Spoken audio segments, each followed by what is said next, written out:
reportagem do The Sun, que bom destacar, é um jornal sensacionalista do Reino Unido, porém, é um jornal que muitas vezes traz informações importantes e exclusivas.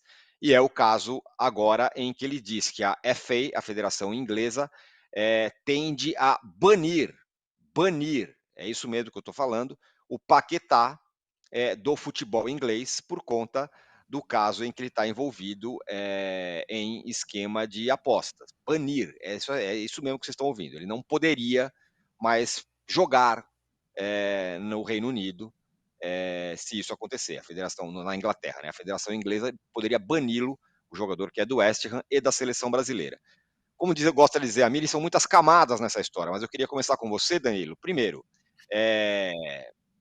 essa história do que ele fez me parece uma barbeiragem maluca, né? Do cara que, com o sucesso dele, entrar num negócio desse. Começa daí.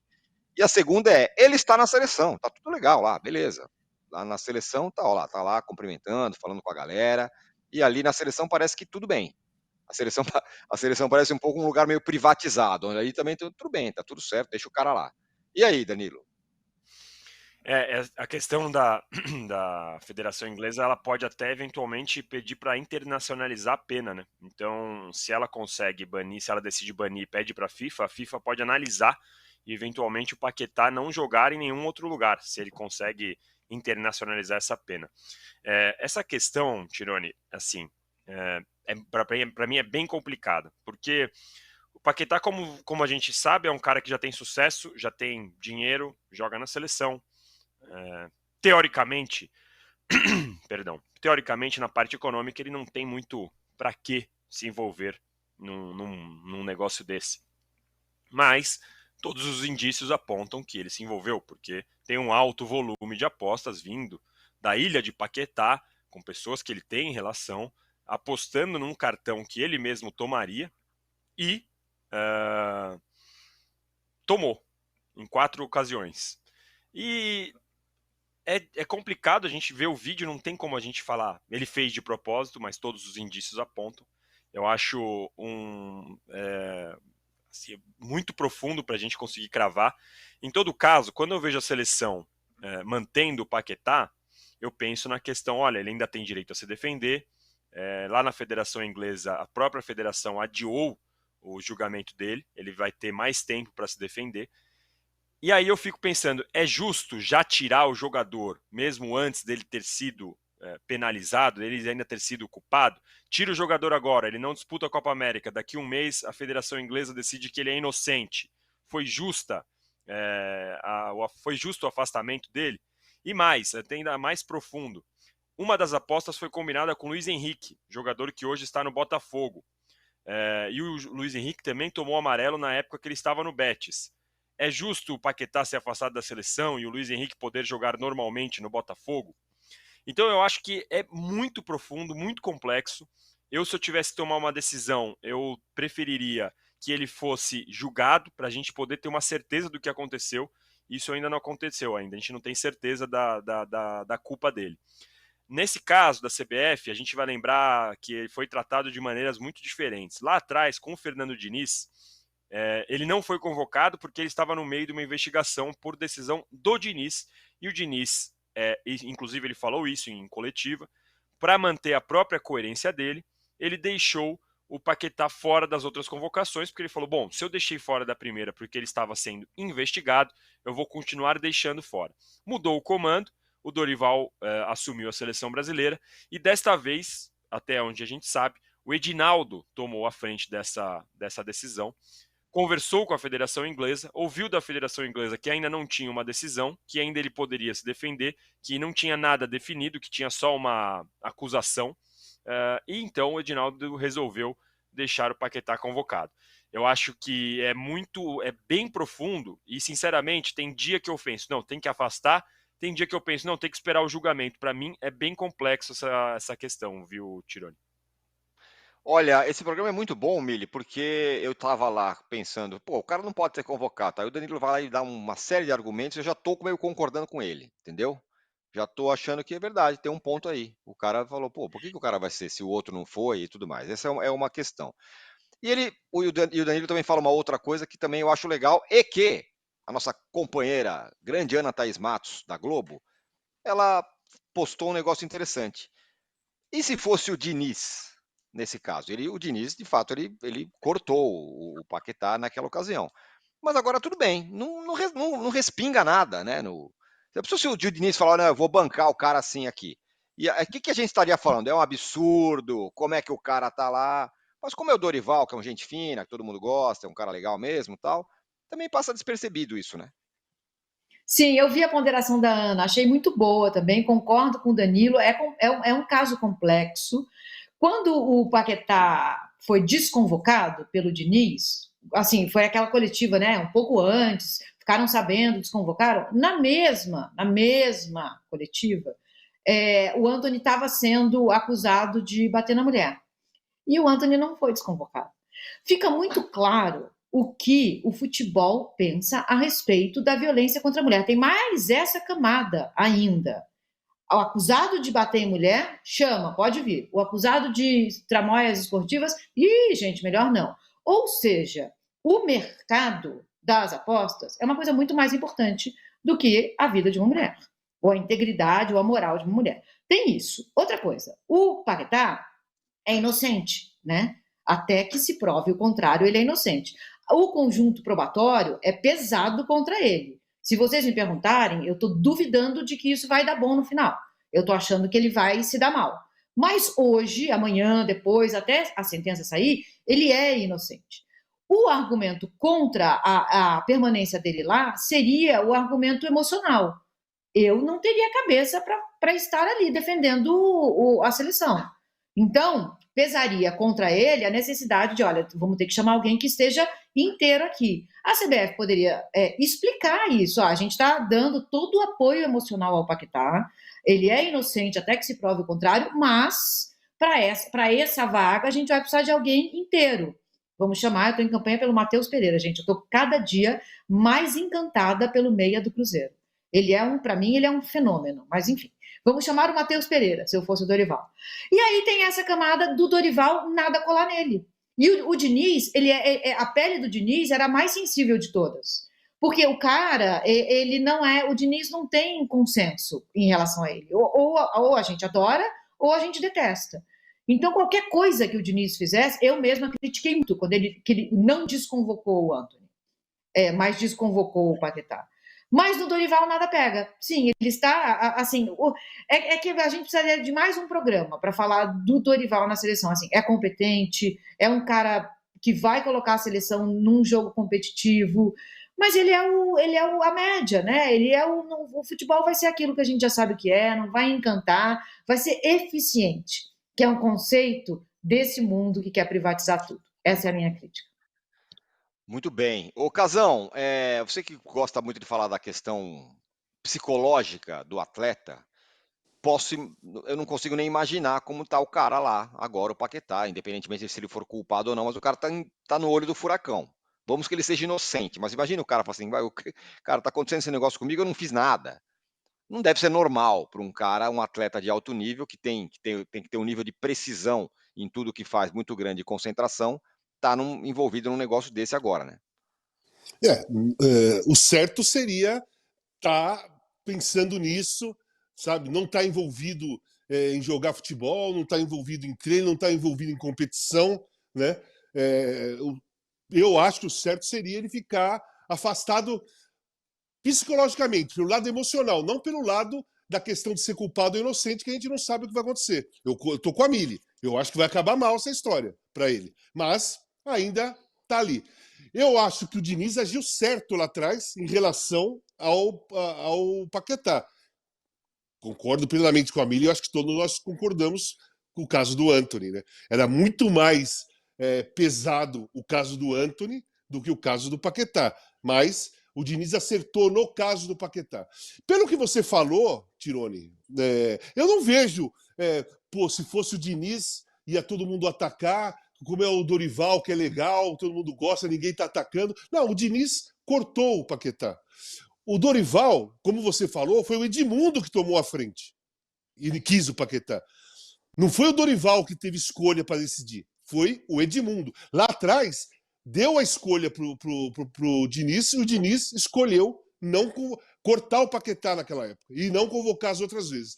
Pelo que eu vejo, dessa vez, o Dorival não teve o poder de escolha. Veio uma ordem de cima. Pelo menos foi o que eu entendi o que você falou. Sim. Eu entendi dessa maneira o que você falou. Então o Dorival não teve o poder de escolha. Dorival poderia bater o pé, Dinaldo, eu não quero o Paquetá por causa disso. E o cara vai falar, não, mas eu quero, convoca o Paquetá. Então, a questão um teve o poder de escolha, o outro não teve o poder de escolha. Né? Eu não vejo, por exemplo, a tendência a criticar o Diniz é muito maior do que a tendência a criticar o Dorival. Aí são questões de exposição. O Diniz se expõe muito mais que o Dorival. O Dorival é aquele que trabalha quietinho pelo cantinho. Né? Mesmo, às vezes, as coisas estão dando errado e passa batido, porque você nem percebe o Dorival. Ele não está exposto. Então, eu acho que a diferença é essa. É um erro, na minha visão, com o Paquetá. Né? Com o Paquetá. Perfeito. Porque agora, se ele vai jogar a Copa América, vai jogar a missão, e se ele for mal, e se ele ser expulso, todo mundo, tá vendo? O emocional dele não tá para jogar. Olha lá, ele tá mais nervoso do que tava antes. Vou além, ele Casão. foi E se ele toma um cartão besta? Aí, ó, tá vendo? Aposta isso aí. Exatamente. É uma exposição desnecessária. Até porque não é uma Copa do Mundo, não é nada. É desnecessário você expor o jogador nessa situação. É isso que eu falo. Não tô falando de culpa ou não. Tô falando de exposição mesmo. Vocês colocaram o Paquetá em exposição de graça, gratuitamente. O Casão já está ali lustrando a sua relíquia do rock, já vai mostrar já pra gente, Danilo e Mili. Mas só queria um pitaco rápido, Mili, do seguinte, estamos aqui, tá um clima um pouco meio social hoje, e ontem causou espanto, todo mundo ficou, como isso é possível, tal. Por quê? Porque o Zubeldia deu uma volta de trem por aí, né? É engraçado isso, né? Devia ser uma coisa meio normal, as pessoas andam de trem, andam na rua, de ônibus, tal, mas não. Como é o Zubeldia, o técnico de um time grande, o cara andando de trem, que coisa maravilhosa, que coisa incrível, enfim, o fato é que ele deu uma volta de trem aí por São Paulo, o Zubeldia, o que causou espanto em todo mundo. O Zubeldia caiu nas graças do torcedor tricolor, definitivamente. Então, não só do torcedor tricolor, né? Eu acho que de qualquer pessoa que tenha consciência social, porque ele deu outro dia uma entrevista falando sobre concentração de renda, o problema da concentração de renda no mundo, o que é hoje você colocar 60 mil pessoas dentro de um estádio, que o ingresso é caro para muita gente.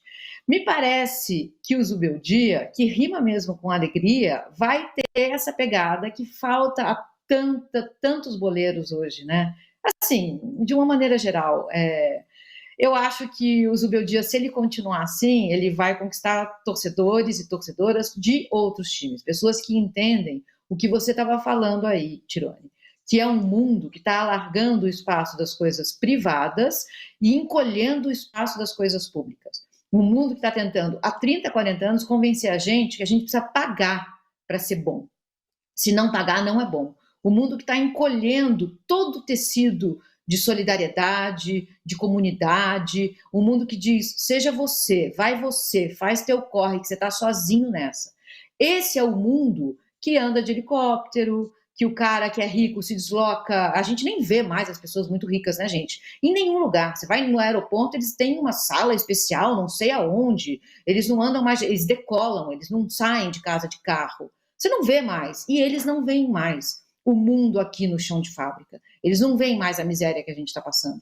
Então, quando entra um cara para liderar um time como o São Paulo, um dos maiores times do mundo, e esse cara tem consciência de classe, nossa, é uma ventania de esperança, uma ventania de esperança. A gente precisaria fazer esse exercício de elogiar as coisas que a gente admira no rival, sabe? Porque a gente admira coisas no rival que a gente não admite, né? E eu tô, assim, encantada com o Zubeldia, encantada mesmo. E aí o São Paulo entra em campo e eu já olho para o time de um jeito diferente. Porque o São Paulo ganhar significa que essa consciência está ganhando. E a gente está precisando dessa consciência mais do que qualquer outra coisa no mundo. Ô Danilo, só para pimentar um pouquinho antes do Casão vir com a leveza da relíquia do rock, eu vou falar o seguinte, eu concordo com tudo que a Mili falou, eu acho legal, tô adorando o Zubeldia, tô achando incrível e tudo mais, mas não dá para tirar dessa conversa o fato de que ele está invicto e que ele acabou de chegar, ele também tem o frescor da novidade. Daqui a pouco ele vai perder, em algum jogo, sei lá, vai ser eliminado da Libertadores. E aí talvez ele fique mais nervoso, talvez a gente veja um outro Zubeldia, talvez não ande mais de metrô, né? É um processo, Danilo, para passar a bola, um pouco que o Abel passou. O Abel, quando chegou, todo mundo estava encantado, escreveu livro, todo mundo achava lindo, pô, que legal. Agora ele já é o chato que chuta microfone, que é mal educado e tudo mais e tal. O olhar no começo tem um frescor daquele livro em branco, né? O Abel ele fez um livro e doou toda a arrecadação para o Instituto Ayrton Senna, mas hoje em dia a gente lembra sempre dele xingando o árbitro e chutando o microfone, é isso que você falou. Eu acho que tem algumas questões importantes. O Zubeldia está chegando, está invicto e é um marqueteiro nato. Ele sabe muito bem usar esse momento, ele vai na coletiva de imprensa e fala o que o São Paulino quer ouvir. Eu cresci vendo o São Paulo ganhar na Libertadores, ele Morumbi te mata. E ele vai falando, e você vai vendo os São Paulinos, o jeito que os São Paulinos vão reagindo, os caras vão abrindo sorriso de orelha a orelha. E normal, o Zubeldia tá certo, assim como o Abel quando chegou ficava avante palestra, falando tudo que o palmeirense queria ouvir, faz parte da construção de um personagem. Eu acho que é importante, a gente, como eu já brinquei com vocês em outros momentos, o Tite, quando corria até a bandeirinha de escanteio para comemorar gol com a seleção brasileira, era cafona. O Zubeldia correndo até a bandeirinha de escanteio para comemorar gol com o São Paulo é incrível, é hype, é hypado, meu Deus, que técnico, que treinador. Então, quando você está na crista da onda, você consegue construir essa imagem de uma forma diferente. O Zubeldia ainda está invicto, a gente precisa ver o que vai acontecer na primeira derrota, no primeiro tropeço, na eliminação. E mesmo nessa parte boa, o Zubeldia já tem dado mostras, assim como a gente já sabia pelo histórico da carreira dele, de um comportamento ruim à beira do gramado, eventualmente revezamento com os membros da comissão dele. Então, a gente tem a parte boa e a parte ruim, e tudo depende de como a gente vai olhar. No momento só fala a parte boa.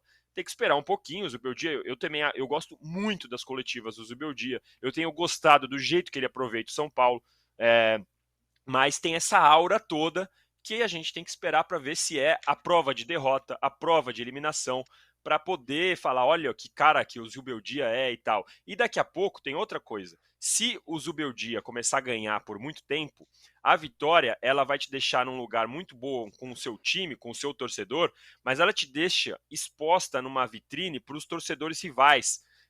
E aí o seu erro começa a ganhar outra proporção. Então, o Abel agora tem 10, 11, 12 títulos, então muitas vezes o erro dele toma uma proporção muito diferente do que quando ele começou. Então, a gente precisa esperar um pouquinho. É muito começo, um começo muito legal, mas calma, o Zubeldia ainda pode tropeçar e já mostrou que tem alguma questãozinha de comportamento na beira do gramado.